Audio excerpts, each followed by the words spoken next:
Zer da bonusa? Laneko ez behar kopurua murrizteko pizgarri sistema bat da. Eta enpresari kontingentzia profesionalengatiko kotizazioen zati bat itzultzean datza. Nor izan daiteke bonusaren onuradun, gizarte segurantzan kontingentzia profesionalengatik kotizatzen duten eta zenbait baldintza betetzen dituzten enpresa guztiak. Bonusaren kasuan IFK berari loturiko eta EJSN jarduera kode bera duten kotizazio kontuen kodeen multzoa hartzen da enpresatzat. Behaketa aldia. Baldintzekin hasi aurretik, behaketa aldia zer den jakin behar dugu.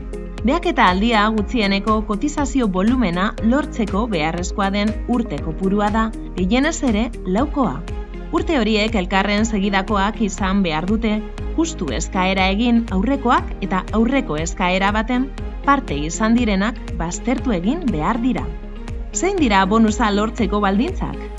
Behaketa aldian, gizarte segurantzan kotizatutako kontingentzia profesionalengatiko kuota volumena 2.000 euro baino gehiagokoa izatea edo 4 urteko behaketa aldian kontingentzia profesionalengatiko kotizazioetan 250 euroko volumenera iritzi izana. Behaketa aldian ezbehar orokorren eta muturreko ezbeharren indizeen mugak ez gainditzea, initinere istripuak alde batera utzita. Eskaera egiteko epea bukatzean gizarte segurantzan kotizatzeko bete beharrak egunean izatea. Behaketa aldian laneko arriskuen prebentzioaren edo gizarte segurantzaren arloan, bi arau hauste larri baino gehiago edo oso larri bat edo gehiago egitearen erantzule zuzentzat hartu eta ebazpen irmo baten bidez, bide administratibotik zehapen bat jaso ez izana. Laneko arriskuen prebentzioaren arloko oinarrizko egin beharrak betetzea. Prebentzioko ordezkariak bonusaren eskaeraren eta ez behar indizeen inguruan informatzea. Zein da bonusaren zenbatekoa? Pizgarriaren zenbatekoa behaketa aldiko kontingentzia profesionalengatiko kotizazioen 5% izango da. Horrez gain, kontingentzia profesionalengatiko kuoten 5% bitarteko pizgarri gehigarri bat lortu ahal izango du, behaketa aldian prebentiboen osagarriak diren ekintzetan inbertitu badu.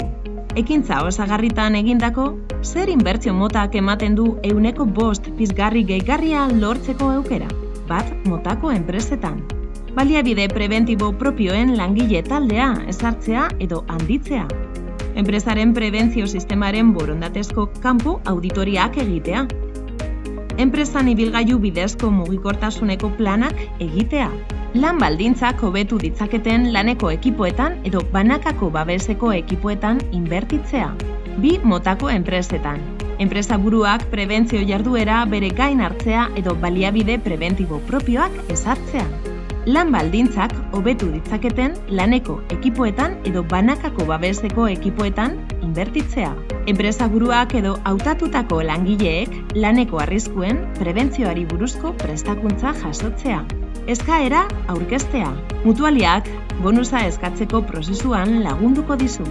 Hala, enpresa elkartua bazara eta indize eta kotizazio baldintzak betetzen badituzu, eskutitz bat jasoko duzu. Eskutitzean beharrezko informazioa agertuko da. Eta sarbidegako bat eskaera gure bonus web aplikazioaren bidez egin dezazun. Mutualiaren webgunean 2018ko bonusa atalera joan da sar zaitezke. Aplikazioak errazean gidatuko zaizu. Eskaera zure enpresatik egin ahal izan dezazun. Eskabideak aurkezteko epea apirilaren 15etik maiatzaren 31 bitartekoa da. Prebentzioarekiko duzun ardurak bonusa merezi du.